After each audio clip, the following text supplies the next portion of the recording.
South Florida. As usual, we invite you to submit your questions for the coaches. Just use the hashtag CCBYU. We'll take some social media questions a little later on in the broadcast. We begin today's show by bringing in BYU's special teams coordinator, linebackers coach, and assistant head coach, Ed Lamb. Coach Lamb, good morning. Good morning, Greg. Well, BYU's last game is already 9 days in the past, an eternity, it seems like, in the coaching world. So we're not going to spend a ton of time on the Toledo game, but touch on it briefly here at the start. And again, that game is far back for you already. Like, you're already so far ahead, aren't you? In some ways, yes. So we have to marinate in a loss, and so that I think we're still talking about ways that we should have been better, ways that we need to get better, things that we learned from that game, and we didn't. It's not a week off for the coaches or the players. We have a lot of work to do, and we did that last week, and we will continue to do that this week, all through the lens of all the games we've played, including Toledo. That Toledo game was a game BYU trails early, but then gets in front 14-3. Led at halftime, led after 3 quarters. Those are usually pretty good indicators for BYU, but the game got away late. It did. It did. We did not play acceptable defense or offense there late in the game, and it cost us in the end. The turnover obviously was the play that everybody will point to, most likely, but really we had a lot of unacceptable results on defense as well. That last minute of the game really included the most dramatic of swings. It's a tie game, you get a takeaway, then immediately it's a giveaway, and on that play, the starting quarterback gets lost for a while trying to make a tackle on that play. Yeah, credit him for not giving up and going to make the tackle. And actually, after the tackle, we had to kind of make a quick decision about whether we were going to. We never want to call it giving up a score, but basically blitz 11 guys and make sure that our offense had a chance to get out on the field. If we did give up a score, we wanted it to happen quickly. Zach made an effort to get over there and make a tackle. That's the competitor that he is, and if he's going to go out with an injury, I guess that'd be the play you'd want to go out on. You mentioned there was a discussion too in the booth. What will BYU want to do here? Because there's always that thought about at least you give yourself some time if they do score. If a score might, you could of course hold to an inevitable field goal try, but even then the time is an issue at that point. Exactly. Yeah. That's one of the few times where you really surrender the game. What we chose to do was just get so aggressive that we were either going to give up a score or create several tackles for loss in a row. Gotcha. So let's get right to that quarterback situation then a bit as you wear your assistant head coach hat here for a second. Just like last season, BYU changes a starter in mid-October. Last year it was tactical. This year it's due to injury. Either way, it's a signal caller shift right in midstream. In 2018, you move from Mangum to Wilson, and it's kind of a contrast in skill set a little bit. You lead to a bit of a philosophy shift. This year, well, just how different is really Jaren Hall from Zach Wilson in terms of what you want to get done as a team offensively, do you think? I think there are probably a lot more similarities than the switch that happened last year, but I do think that Zach and Jaren are not the same player, and that would be a mistake for any defense to think that. It would be a mistake for our coaching staff to just try and plug Jaren in. I think during a game, often that's what you have to do, but in this situation, we've had a lot of days, extra days to prepare with the bye week, and I think you'll see not a dramatic departure from what we've always done on offense, but certainly it'll have more of a flavor of what Jaren's strengths are. Zach was having a nice year. We see some of Zach's numbers up on the screen, and his best work was probably ahead of him, I think, as he was hopefully going to get into a bit of a midseason groove here. And now the question is, how long is he out? Do you have any sense at all, or does the staff have any sense right now in terms of short versus long term this year? Yeah, I really don't know. My wife asked me the same question. I don't. People are always surprised, but this is really up to him and the doctors. And if you've had an injury like that, I mean, my daughter went through a broken leg this summer, and it's just constant setbacks. We expected her back at a certain time, and I never could figure out when she was going to come back and play her soccer. I think all of our injuries are similar. Yeah. Okay, so with Jaren Hall, you mentioned that he's not the same guy as Zach. Where is he different in a positive way? One thing that Jaren does, he really gets the ball out quickly. Just things happen very quickly in the offense. Zach, I think Zach was a little bit more maybe, while he was in the pocket, would keep his eyes downfield, move, create some extra time, and that really puts some strain on defenses. Jaren can do that too, but I think Jaren's also part of being a backup is you want to come in and execute the offense really at a high level and not take a lot of chances, a lot of risks. And so Jaren seems to get the ball out really quickly. At least he has in this first week of preparation. So he'll want to execute it quickly, but there's also going to be that instinct that he has to get out and make a play for himself if he doesn't see something right away, right? He does. Yeah, extend the play. That's the language we use, when we talk about it. And certainly Zach, that's one of Zach's real strengths. He extends the play, puts tremendous pressure on the defense. Jaren can do that as well. But, there's also some value to just getting the ball out quickly to the intended target, reading the defense quickly and making quick decisions. So it'll be his first career start. It'll come this Saturday against South Florida. More on the Bulls a little later on in the show. Another carryover from the Toledo game was the in-game change in place kickers for you. A couple of field goal misses from Jake Oldroyd. Skylar Southam handled PATs at least the rest of the way. We got word Jake wasn't feeling well that day. How did that day kind of progress for him and you? Yeah, that's the first indication we had. He hadn't been feeling very well, but neither had Skylar. They both, they're roommates on the road, and they both had come down with some sort of illness that was. But they kicked well in the pregame. They both felt, and their reports were that they felt good about the game, and so we didn't make a change going in. And it turned out it just wasn't Jake's day. I mean, he hit the upright, and I guess small change, and that one would have been through, and maybe we're not talking about all this, and the game would have been different. But the kickers understand they're like every other player on the team. They've got to produce every day, and we have great confidence in Jake going forward. But we do it with Skylar as well, and when a change needed to be made, we made it. Because of Jake's proficiency and his range, whenever BYU gets to the 35, you can sort of expect some kind of points. At Toledo, of the 8 drives that got either at or inside the 35 at some point, only 3 ended with points. And so you score only 21 off almost 500 yards of offense. It was a day where a lot of good things happened, but that finishing touch was kind of lacking. It sure was. And the missed kicks really hurt us, in terms of offensive production, and it's also it's a real momentum swing when a team misses a field goal, and that happened to us twice. After a long drive in particular. After a long drive, yeah. And it was even longer than the drive would indicate. I think we took a sack on a 3rd down, which made a shorter field goal into a little longer field goal, and those are just, when the offense comes off the field, it's a completely different feeling from executing and finishing a drive with at least a field goal. I think BYU's had 9 drives this year of double-digit plays, 10 plays or more, and none have yet to end in a touchdown. And, of course, that's the antithesis of how you want to end a long drive. It just hasn't happened yet for you guys. Yeah, that's a remarkable stat, and I'm sure our offensive coaches are working on reasons for that. Yeah. And sometimes, we're almost halfway through the season, but I think sometimes trends can be just a result of not having enough games. You don't. In the NBA, you don't really start looking at trends after 5 games of basketball. Football, there's not as many games, and so we have to look at the trends that we have. But it may not be a function of anything strategic or systematic. It may be just at this point that we've got to get better in the things that we already do. And really, it was only until it was really at Toledo where points weren't coming at the end of long drives on those missed field goals. Usually, Jake's been able to give you something at the end of a long drive at least. To put a capper on the most recent game, let's identify and recognize some players of the game on special teams and on offense. We'll let Coach Tuiaki take care of defense later on. But for special teams for you, it was an entire group of guys. Yeah, the punt return unit, it's hard to recognize one guy without all of them. Sometimes you do that just by naming the punt returner as the player of the game. And Leva Hifo certainly would have deserved it. There's a great look at it right here. Great hold-up, number 1. He was able to catch the ball cleanly. And then just, guys, you can see we still have 4 lead blockers out there in front after about a 40-yard return. Some nice techniques there. This is, Coach A.J. Stewart actually runs our punt return unit. He coaches it from scheme to technique to the daily handling of it. It's done a great job, and it's showing up more than once. We're having a nice return game. Punt returns are harder to get generally in the game these days. I think Aleva had 1 punt return for 0 yards coming into Toledo. He has 2 for 70 on that day, the 45-yard. Then the 25-yarder we didn't see was perhaps even more impressive because if you freeze that, you're going to see 4 guys around him at the start of the return. He takes it off a hop, too. It was really remarkable. It is, yeah, and he'll have to make decisions now that he's ranked as a punt returner. Yeah. Some of those guys, when they start to get ranked, they don't want to take those chances of having a 0-yard return or a 1-yard return. But, yeah, that was another fantastic play that he made, really athletic play. And then you see the the return guys, they really worked and got out in front of them and made a good missed tackle into a big gain.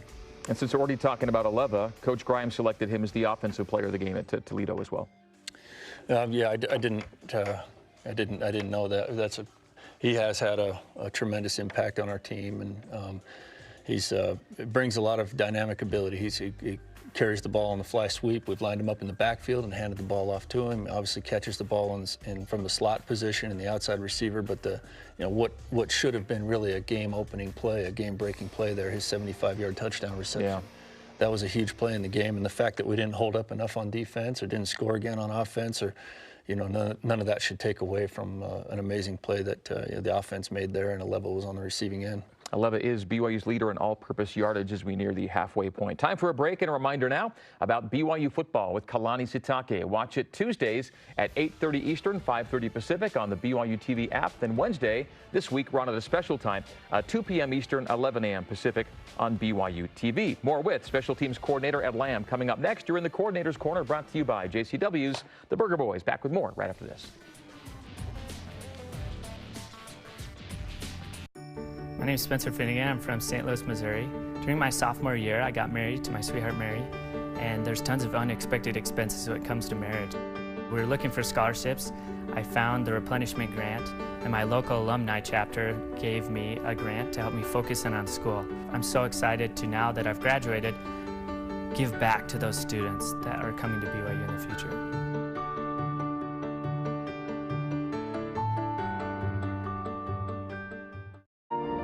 Call it a path, or a way through. It can be arrow straight, or have twists and turns. It's life's financial journey, and Mountain America Credit Union is here to guide you every step of the way. With timely advice and affordable products, this is your journey. Let's begin together. We're Mountain America, guiding you forward. What's the matter, Jake? Well, I'm just sad because I don't have the BYU TV channel at home, so I can't watch show-offs. Well, that's crazy. You don't have to have the BYU TV channel to watch show-offs. Yeah, no, I just stream it from BYUtv.org on my computer. Yeah, and I just have the BYU TV app downloaded on my phone, my tablet, my smart TV. Well, I can't afford all those things. Buddy, it's all free. Download the app for free, watch it for free. Yeah, let's go watch. Okay. Watch all the episodes. Let's show off. So I hear you've got a new show. I'm on a new show called Making Good. I go around the country and I find people that are making a difference in their community. It's the best thing I've ever been a part of. You can tell you're having a lot of fun. It is so much fun. Hey, wake up! The boom's in the shot! Hello? Let me check. Is there a Kirby here?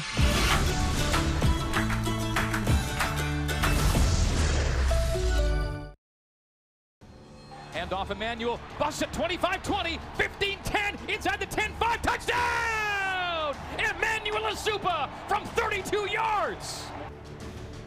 We are back in the Coordinator's Corner with BYU Special Teams Coordinator, linebackers coach, and assistant head coach Ed Lamb. And with BYU coming off a bye week and with Saturday's game at South Florida giving us kind of BYU's midway point of the season now, let's use this second segment of the show to get a sort of status report to Coach Lamb on the special teams, and maybe start with positions or areas that have impressed you most through 5 games. So far, I've been really pleased with the return games. This past offseason, I fired myself from the return games, and Alexa Tuiaki is doing the kickoff return, and AJ Stewart's doing the punt return. And one of the things that happens when they've both done a tremendous job, but one of the things that happens when a guy takes a little more ownership in a relatively smaller part of the game is they really look at every aspect. And so what we've been with both our punt return game and our kickoff return game is very choosy about which kicks we decide to return. And so what it's led to is we've had good ball security. We haven't given up a lot of penalties. We haven't pinned ourselves deep, but we've made great decisions about when and where to catch the football and when to return it. And so the stats are really showing up. And then we've had really 3 breakthrough plays, 1 big kickoff return, 2 big punt returns, and so hopefully we can keep that going throughout the season. Kickoff coverage at BYU has always been really solid, continues to be this year. We've got a great kicker, too, that puts some hang time under it, and we've outkicked our coverage twice in the punt game, and so our punt coverage is an area that needs dramatic improvement. Thought we got better this last game, and then I think another way where we can really get much better in those 4 main phases is when we will attempt to pin our opponent deep. We got Toledo pinned on the 1-yard line once, but I think we can do even better than not than that play, but better than we have been overall. And then also in our punt return game, when to try to bait the coverage into allowing the ball to go into the end zone. I think a couple of times we've fielded the ball a little too tight down into our own end. Was Aleva's second return one of those times? That he actually... It was. There's risk reward, and that's the decision that, sometimes I think, when you're just talking football or as a fan or whatever, or you hear an announcer say on TV, well, you put your heels on the 10-yard line and you never back up. And well, that's one rule, but that's how you give up, field position where you get pinned on the 1-yard line sometimes. If the hang time is sufficient, sometimes you want your punt returner to secure it on the 6 rather than giving them an easy opportunity to secure the ball on the 1 against you. So it's just continuing to train the punt returner about angles. It's really geometry, the angle of the punt, the trajectory of the punt, the hang time of the punt, where it's going to land, making great decisions on that. And yeah, there's a risk reward as well. And ultimately, there's a level of trustworthiness you have to have in your guy that, A, he's going to make the catch, that he's reliable that way more than anything else. Exactly. Yeah, trustworthiness. And if anyone's ever tried to do that, to judge exactly where you're at on the field, and that's where the old rule comes from. Put your heels on the 10 and never back up, because it's difficult to do. But you see, if you watch the game closely, there are big plays made by guys sacrificing a little space back there, and then there are plays that backfire as well. You talk about coaches Tuiaki and Stewart taking some return game responsibilities. What are you handling everything else for the most part, overseeing right now in terms of special teams? Eric Mateos, our offensive line coach, he handles the field goal, the PAT and field goal unit. Tuiaki handles the kickoff return. AJ Stewart handles the punt return. So I'm really the coverage unit guy, and then we haven't seen them yet, but onside kick and hands as well. And then, as the overall special teams coordinator, I'm making sure that we don't have, for example, an offensive or defensive starter that's playing 35 more snaps of special teams a game. And so there's a little bit of just oversight from that perspective. And you're also dabbling in offense with the scrum formation, too. Yeah, dabbling in offense with the scrum formation, yeah. Okay, we referenced the in-game kicking change you made at Toledo in our last segment, and you've always maintained that positions are kind of temporary, really, whether it's during a training camp, during a week of practice, or even maybe series to series in a game. That's right. And Jake understands that better than anyone. His first kick of college football came in that situation. Yeah. The guy that was starting, Red Almond, had made a field goal and all of his PATs, but they just weren't flying correctly. They were kind of barely going in the uprights on a short field goal, and so we made a change and he delivered. And Rhett may have too. I have confidence that he would have, but felt like Jake gave us the best opportunity in that moment. And then this last game, it felt like Skylar would have given us a better opportunity down the stretch to hit a field goal. So you've used multiple place kickers, you've used multiple punters. Everyone's getting a look here this year. Yeah, and it's just like any other position on the team. It's important that every guy have the opportunity to compete. It's never about the one guy that's being taken out of the game. It's about the other 123 guys on the team that are all fighting for every snap that they can get. The long snapper and holder almost never get talked about, but as key parts of the operational structure, what can you say about Mitch Harris and Hayden Livingston and the job they've been doing this season?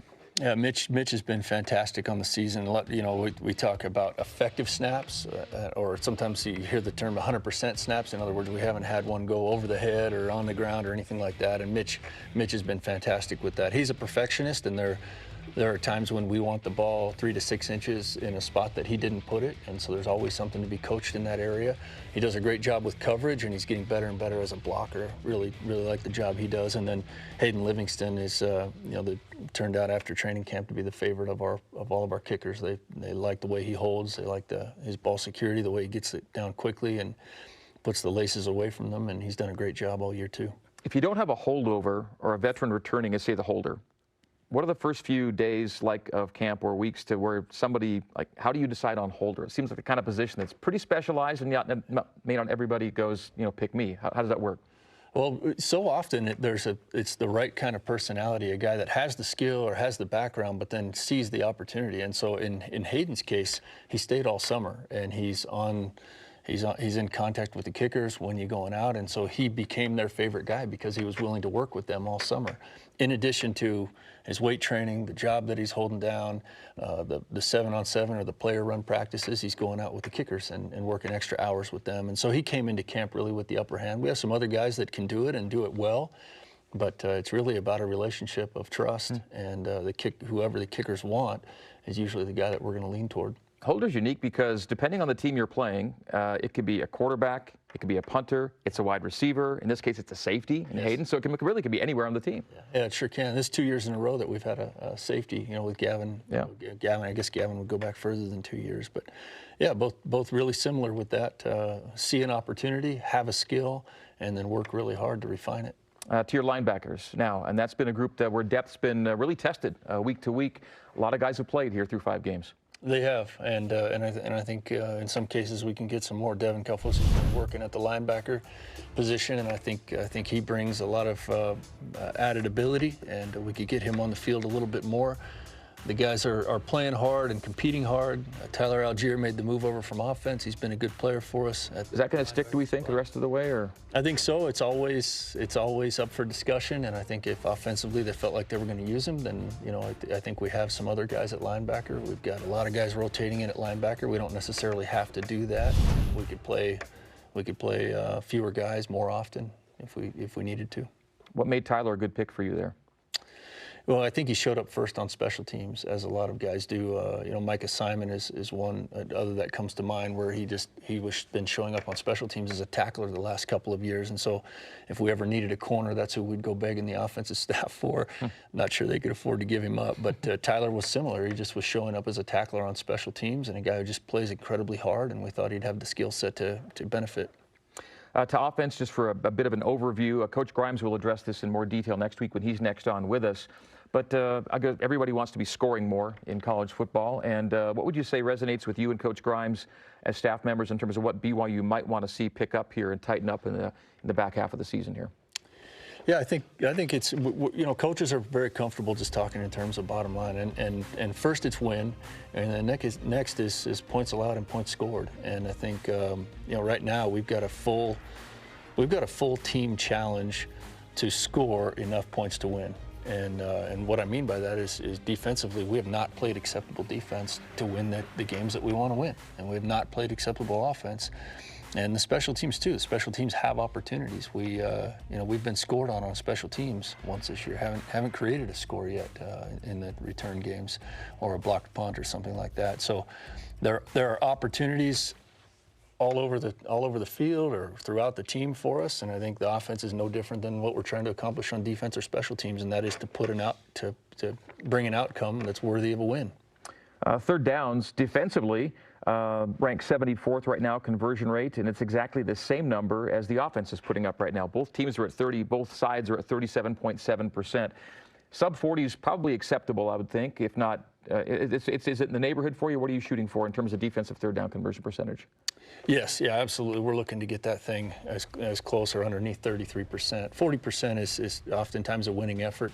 We're nowhere near where we need to be right now, offensively or defensively on third downs. That's with where we're at on the season, that's a key statistic right there, pointing to our struggles. And offensively, oddly enough, the third and shorts have been the toughest downs for BYU right now. The mids have been pretty successful, and third and shorts just been a bit of a struggle right now. And admittedly, Tyson Williams going out hurts you. I think he was probably going to be the most effective third and short guy for you this year, so we're looking for some answers there.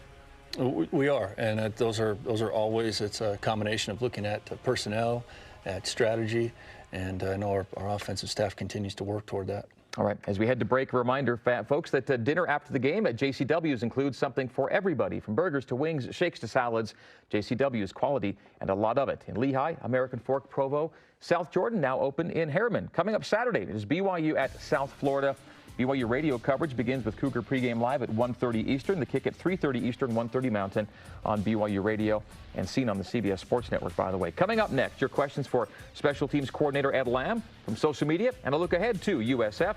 You're in the Coordinator's Corner, brought to you by JCW's The Burger Boys. Back with more next. BYU Food to Go's convenient location at 2191 North Canyon Road in Provo makes bringing popular BYU foods to your next event easy. Everything's ready when you need it at the drive and load pickup. You drive in and they load no matter the weather. And stop in the on-site creamery for great BYU chocolate milk and ice cream. BYU Food to Go, bringing campus to your table. Call for details, 801-422-5001.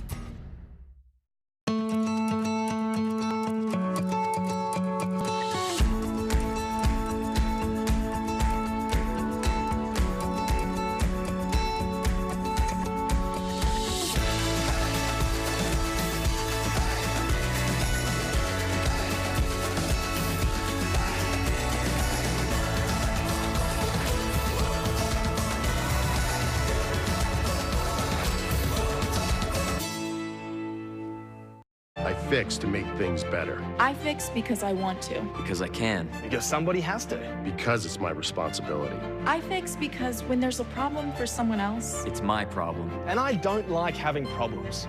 So I fix them. I fix because humanity is made of humans. And sometimes people just need a boost. To reach the highest branches of the tree. And the fruits of their labors become the fruits of my labor. That's why I'm a fixer. Our mother set this place up as a rescue center for horses. She could just look at a horse and know what was wrong and what to do. Well, your mom always said you had the gift. You keep 10 feet away at all times. I paid top dollar for a horse that refuses to jump. Why don't you show us how you can fix him? Isn't that what horse whisperers do? We don't whisper things to horses. We just let them speak to us.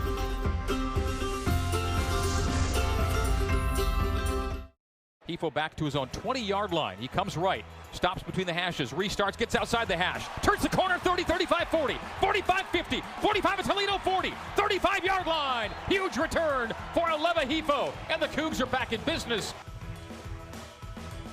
You're in the Coordinator's Corner, brought to you by JCW's, the Burger Boys. That was Aleva Hifo against Toledo 9 days ago, setting BYU up for some short field success that day. This Saturday, the Cougars head right back to the Eastern time zone to take on South Florida. The Bulls beat UConn 48-22 over the weekend while BYU was on the bye. As we visit with Special Teams Coordinator Ed Lamb, your early week impressions now of a USF team that has struggled since opening last year, 7-0 to begin the year. Yeah, really athletic football team, experienced group of coaches.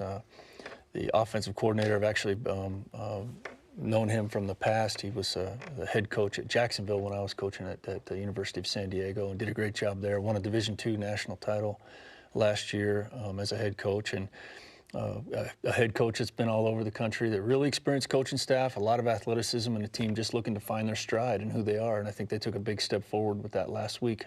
Offense, defense, and special teams. They got a win at UConn with a redshirt freshman quarterback. They've used 2 starting quarterbacks. The senior got 2 starts, then got hurt. And the redshirt freshman has now started 3, including that win on the weekend. And a little different look from each guy? Yes, yeah, a little bit different. The one that played last week, he's a little bit more of a designed running threat. They both have athleticism and can run and hurt you that way. But you know, some similarities to the team that we just faced with Toledo, and that a lot of wing personnel, a lot of RPO, and they seem to make a transition a little more toward that last week. So we'll see how much that remains their main game plan. So South Florida likely to start a redshirt freshman. BYU will start a redshirt freshman at quarterback. When it comes to Jaron Hall and the first start notion, what part of his character makeup says this will be something he can take care of and handle here? Yeah, every part of Jaron's character makeup. Anybody that's met him, I wouldn't really have to describe it. You've met him, you've talked to him, but he's incredibly poised, charismatic. You know, I played with his dad when his dad was here in the same way. A very, very popular player. Jaron is as well, no matter where he's at on the depth chart. And it's because he exudes confidence in himself and in his teammates. And yeah, a very strong leader. And so yeah, we'd like to have everybody healthy. And it's a shame for Zach what he's going through, but tremendous confidence in Jaron. Okay, as we wrap things up with you, a couple of social media questions from Alex Sanders, first up on Twitter. He asks, is there anything you can do during the game to refocus a kicker after they've missed? Well, I think different coaches might give different answers. I'm big on maintaining belief and confidence in the guy that's in there. And so after the first miss, you know, it was, hey, we believe in you, shake it off, and you'll make the next one. I think there's always some technical encouragements that we can give. In that case, it was a good snap and a good hold and just a missed kick. And so, but we always encourage the guys to go over, take some snap hold kicks, get them into the net, get their groove back, and then, of course, we're in touch over the communication system and see how the guys are doing. Okay. And second question from at Housley D, kind of an overall general question. What is the most important priority for the defense to work on moving forward here in these final regular season games? Yeah, we have great question. There's a whole list of them, and the most important has just got to be, after just winning, we have to, whatever defensive output is required to win, that's got to be it. But drilling down a little bit into the focus, we have to do a better job of stopping the run. We actually improved our run defense at Toledo over some previous games. Our run defense from scrimmage was less than 4 yards a carry, but it was the quarterback scrambles that took it from a decent run performance of less than 4 yards a carry to over the amount that's required to win. And so we not only have to play stout run defense with the front seven, but we've got to make sure and find a way to keep the quarterback contained. And that has to do with some coverage as well. But that's going to be the challenges. Overall, we've got to do a much better job of stopping the run. Okay, we'll see how things start out this Saturday at South Florida. Coach, thanks for your time. Thank you. Okay, we'll see you in a couple of weeks. BYU TV takes you up to kickoff of BYU and South Florida this Saturday from Raymond James Stadium. Watch Countdown to Kickoff Saturday at 2:30 Eastern, 11 a.m. Pacific. The game on CBS Sports Network and BYU Radio. And BYU TV comes back for post-game coverage afterwards. Coming up next, defensive coordinator Ilaisa Tuiaki joining us in the Coordinator's Corner, live from Studio C on BYU TV.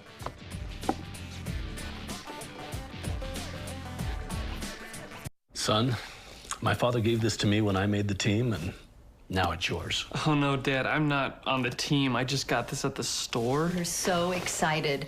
We just bought front row tickets for all of your games. What? They were expensive, but anything to support our boy. Support me in what? I'm not on the team. You should know. We paid for the tickets with your college fund. Well, since you're on athletic scholarship now. Gear so legit, they'll think you're on the team. BYU Store. This is where we dominate. Our playground, place of business. This is our promised land, where we seek to find ourselves. And we're here to make sure the spaces our best prove themselves on appear how they should.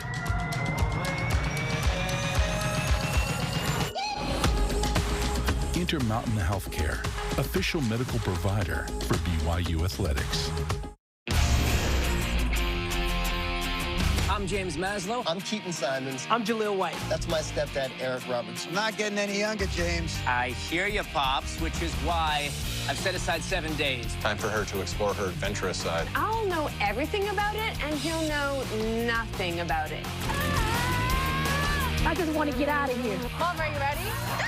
Oh, Mama. Whoa, look at this shark. Jump! Jump! Yeah, I don't want to do that. Dad, you need to stop! Get it off, get it off. I'm so proud of you. He scared me senseless almost all week, but I loved every minute of it. Getting to do them with my mom is creating such amazing memories. I'm learning a lot more about my mom. I didn't realize how fun she used to hang out with. Do it again?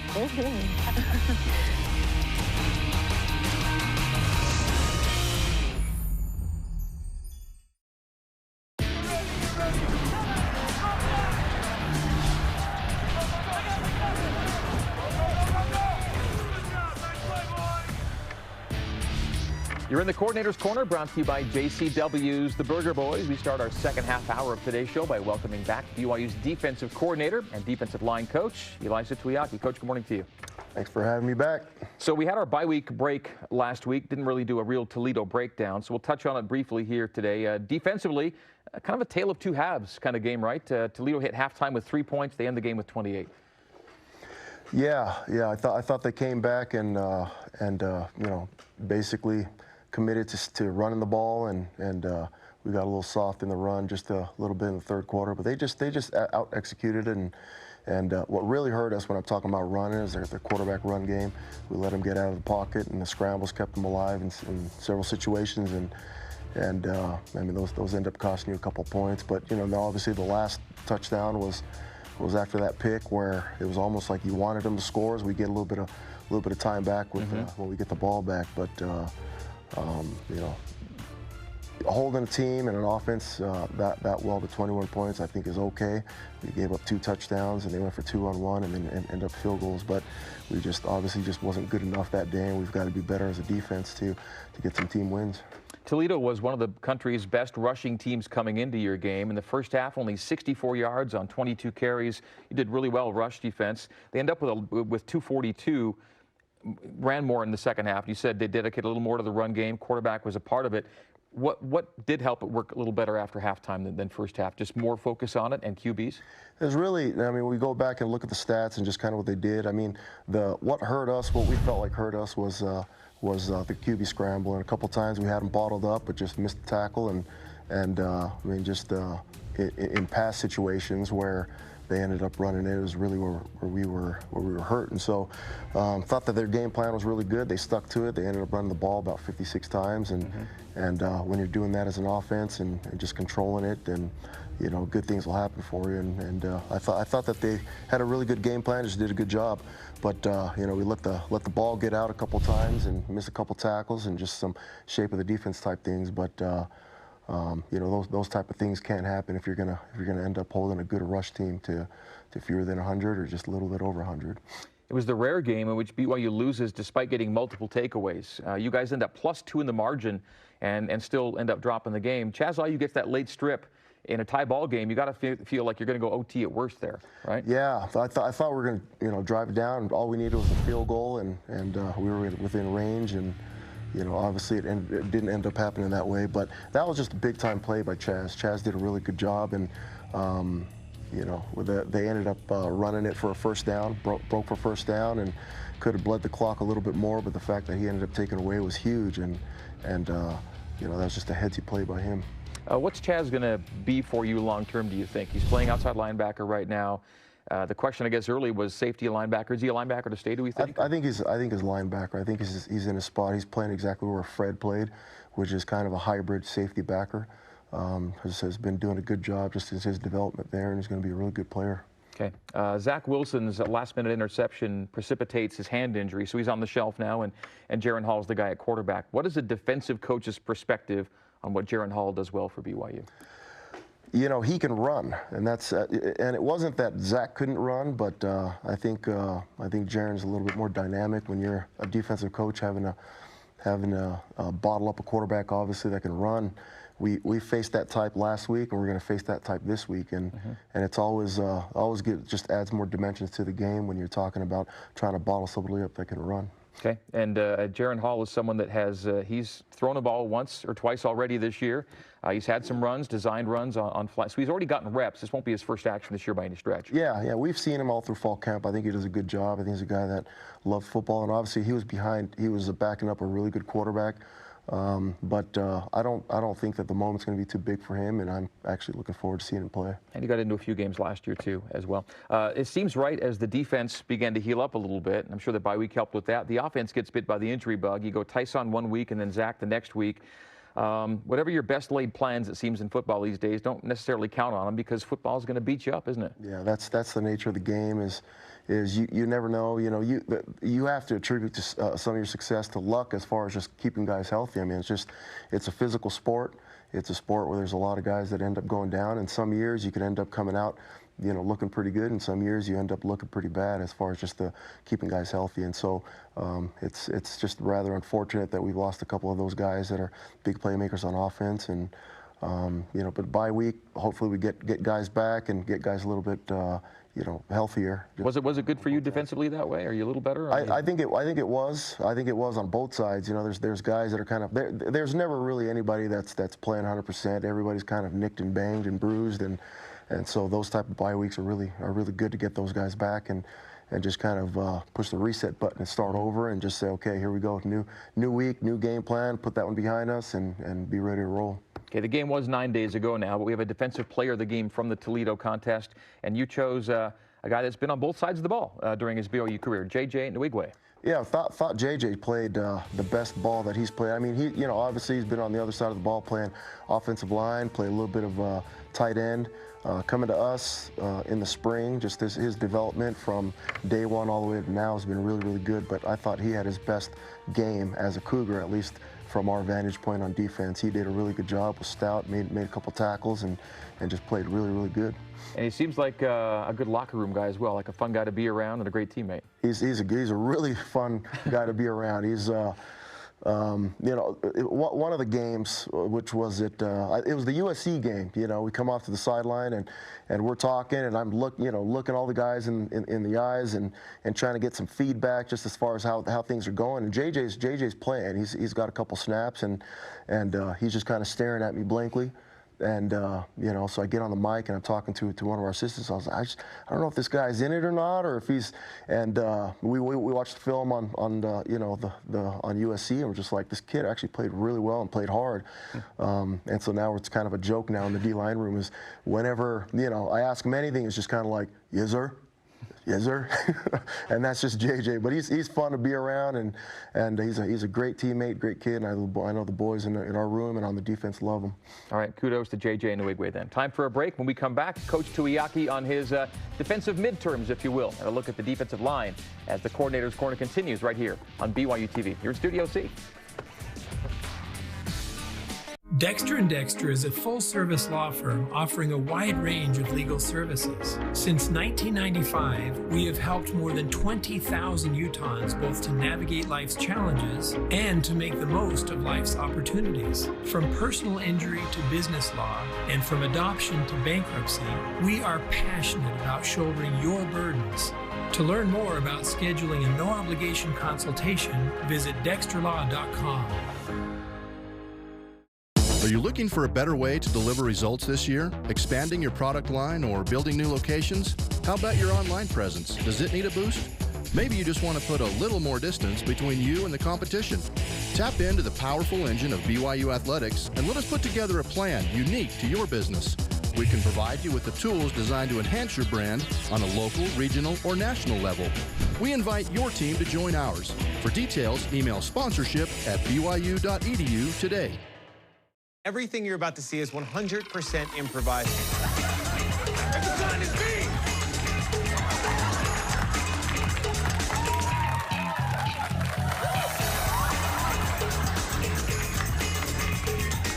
That's why I came all this way. Stop stopping me. Easy to do, sir.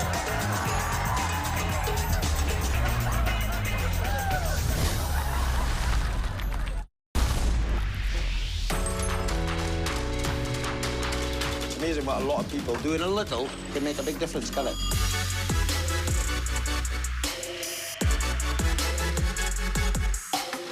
Is there any part of this that's easy or on the surface of it doable? It's just unbelievable. I don't know how you've done it.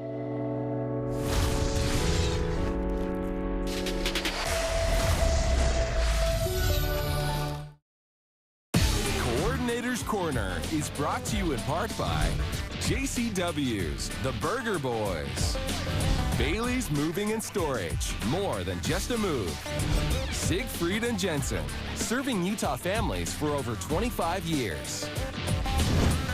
We are back on the Coordinator's Corner as we visit with BYU's defensive coordinator and defensive line coach, Elisa Tuiaki. And with BYU coming off a bye after 5 straight weeks of play, good time to check in on the BYUD. And we'll get your thoughts, Coach E, on what's been going well and where you'd like to see some things go better here in the back half.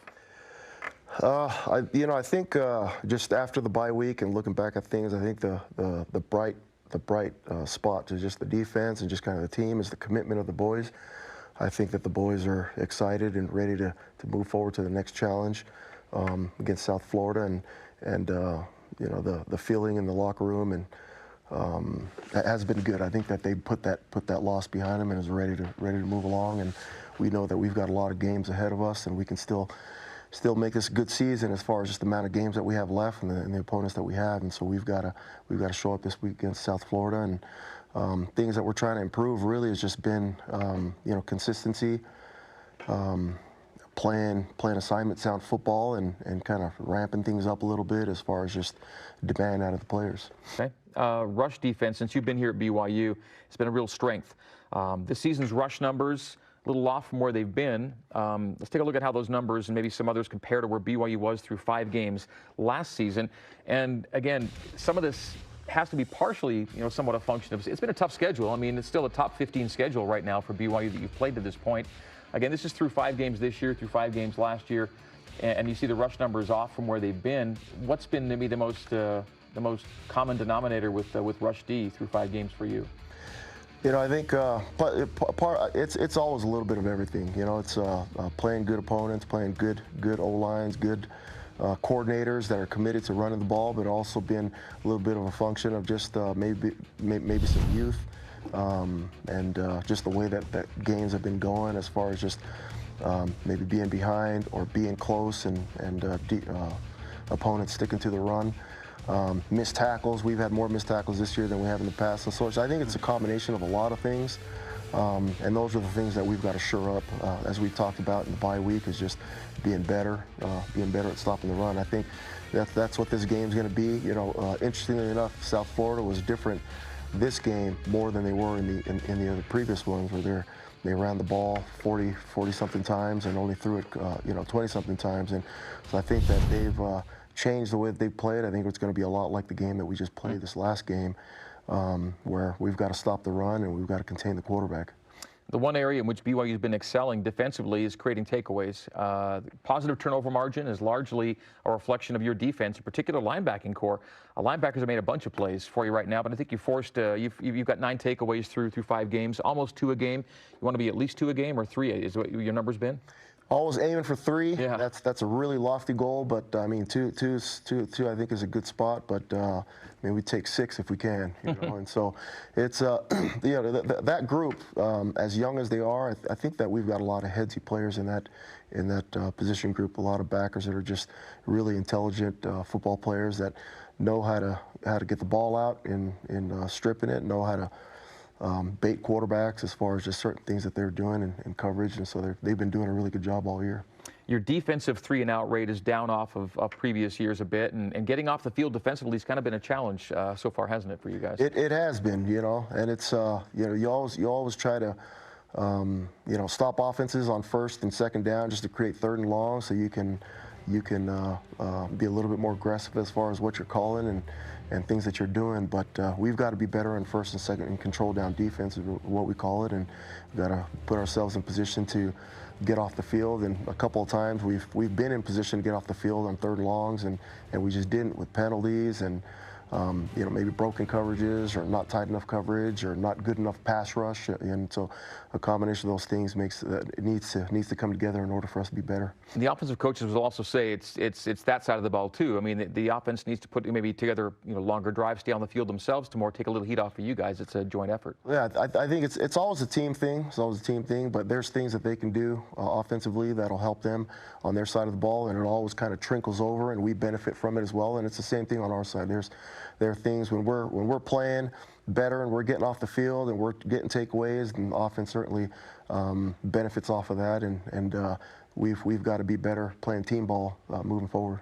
A lot of guys have seen snaps on your defensive line. What in particular have you liked most about the performance up front from your guys? The effort's been really good. I think that going deep into your depth chart with your D line. And you've gone deep. We have gone deep. Yeah. And it really promotes just keeping those guys healthy the whole year. A lot of times in the past, as what I've seen, you start to use your starters per se just all the time, and they're playing a lot of snaps. You're seeing bad technique, and you're seeing just injuries, nicks and bruises, because that's such a physical position, and it's really tough for those guys to stay healthy the whole year. And so, in order for us to just keep them healthy and just keep them playing hard and keep them playing with high effort, we've got to make sure that we cycle through. The good thing is that we have the depth. I think that we've got a lot of good players that'll contribute, and some guys will contribute better in certain downs than others.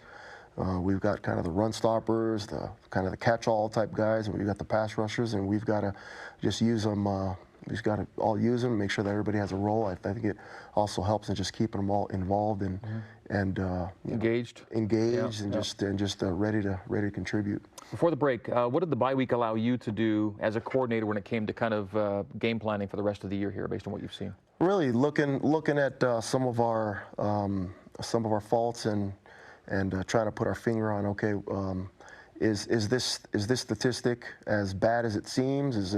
Are there other things that contribute to it? And sometimes it takes you on a goose chase a little bit farther down the rabbit hole a little bit. You know what I mean? And so sometimes it's good, but I think it's good to reevaluate, kind of look at yourself. And Kalani's been great, coming in and kind of giving us some input as far as what he sees and what he'd like to see, I think moving forward, it'll be good for us.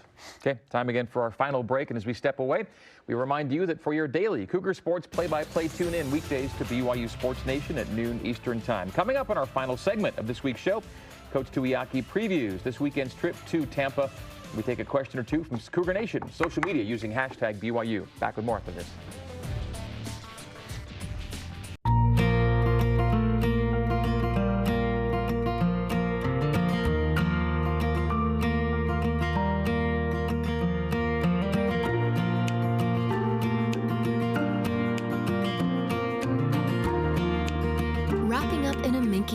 Luxurious blanket.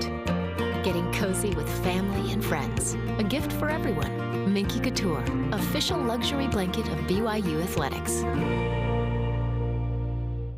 I want to make desserts that are so good that someone comes in, and if they're having a bad day, it's chocolate therapy. It's difficult to make a dessert shop profitable. The business side and the vision side have to go hand in hand, or the vision dies. So Deseret first helped me when I needed to attain additional financial capital. I actually really do trust that they want me to succeed. My name is LaDanya Jones, and my why is I want to be a day changer. Two top cake makers are battling it out to create the ultimate birthday cake. What the birthday girl wants, the birthday girl gets. It looks delicious. I'm kind of tempted to eat it. Based entirely on one little kid's big imagination. Is this your birthday cake? Yeah. Happy birthday! In the end, the birthday girl will pick a winner on Best Cake Wins. Families face off cooking their very best meals. Most delicious garlic bread I have ever had. But on Dinner Takes All, incredible cooking isn't the only way to score.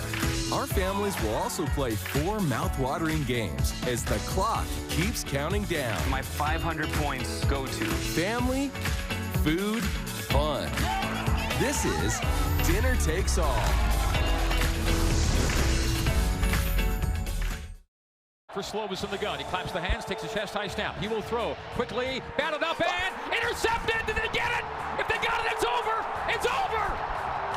The Cougars picked it off. And in overtime, they won it.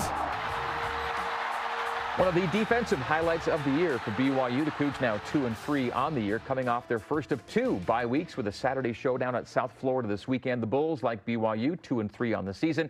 USF won this past weekend at UConn, extending the Huskies' FBS losing skid to 20 consecutive games. USF, by winning, snapped their own FBS losing skid at 9 straight losses. Final segment of today's show, we chat with BYU defensive coordinator Ilaisa Tuiaki.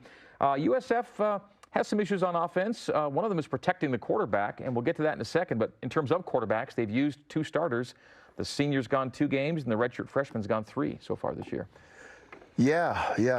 This last game, I thought they changed it up. They don't look anything this last game as they have in the previous games, and so we've got a game plan accordingly. And so you're expecting more of UConn's style this weekend? I think going in, they gave up so many sacks and put the ball in the quarterback's hand so many times and drop back pass. It just they weren't like that this last game, and so.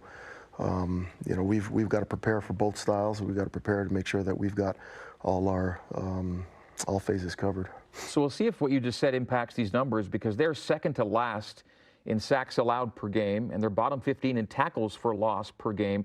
So the numbers say you can get after these guys. Does that maybe change your defensive approach? But then do you look back at it and say, but if they're the team they were this past Saturday, maybe not so much? How do you see it? I think that, you know, for us on our side, we've got to just do what we do, and we've got to be sound, and you know, we've got to make sure that we're not giving up plays with just broken coverage and all that stuff. And so most of the plays that you see on film with all their games this year, where they're making plays, is really looks like broken coverages or missed assignments, or just looks like somebody's maybe not covering something that they should have been. And so I think for us, it's the same thing. I don't think we can really go out of our way and completely do something different, but we need to make sure that we can perhaps take advantage of what they've shown to give up on film, as well as just be sound and make sure that we're covering everybody. BYU looking for its first ever win in the state of Florida.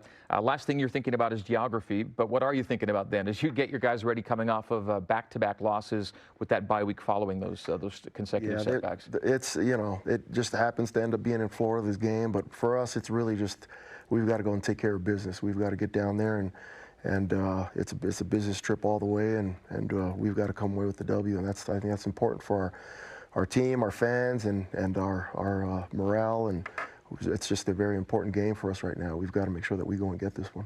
Okay, Twitter question for Coach Tuiaki from @CDShaw99. How can BYU be more successful at getting turnovers and getting the defense off the field? We talked about the number at 9 so far through 5 games, which is a decent number. How can you amp it up even more? I think there's times to take chances, and I think there's times to make sure that you're keeping the ball in front of you, and we've just got to mix it up, you know, properly. But obviously, having playmakers, having guys that are doing a good job, just ball hawks and all that stuff, I mean, that certainly helps. And I think the more experience our young team has, especially at the backer spot, the more that we'll see some of these opportunities come to fruition. Okay. By the way, since you are heading to Tampa and it's Eastern time zone, we presume the team would leave on Thursday for that game, get acclimated Friday? Yes, that's correct. That's what you guys did for Toledo too, right? Yep. Okay. From @HousleyD, and we gave the same question to Coach Ed Lamb. We'll give it to you as well. And he asked what the most important priority is for you for the defense to work on moving forward this season. I think Coach Lamb picked rush defense for his personal. Rush defense, yeah. No, I think you know, probably a little bit more specific into skill is you know, tackling. I think we've got to become a better, more efficient tackling team, and that's one of the most important skills on the defensive side of the ball. And you know, there's times for us to. I think that there's times that if it ended up being improved. Going back and looking at these past games, and we're a better rush defense, and so tackling is going to be a big thing for us that we've got to improve. Okay, the last 45 seconds, maybe 15 seconds on this. So much of what we're talking about is 5 games into a 12 or 13 game season. Does part of you say, let's see how this thing plays out, just real quick? As far as in terms of what this defense really is going to be in the end, do you have to need more time? I think so. Every game has kind of been a different game, you know, and every story's been a different story. But what this team is going to end up being at the end of it, yeah, it's certainly time will tell. Because I think that we've got some good players and some good, you know, parts to just what we have going, and we've just got to continue to put it together. Okay, we'll see how it all shapes up starting with Saturday. Coach, we'll see you in a couple weeks. Thanks. It's been the Coordinator's Corner. We'll talk to you next week. The Fixers, we're a tight-knit group. My whole team is very diversified. It's crazy how well we mesh together. These guys are my family now. You know, they're my brothers and sisters, and you know, Kieran's like my granddad. All of us work as a fine, tight, well-oiled machine, and we work as one unit. Any excuse where I can use my 2 hands to build something, that's a good day. I don't know, there's something satisfying about just being able to use a power saw.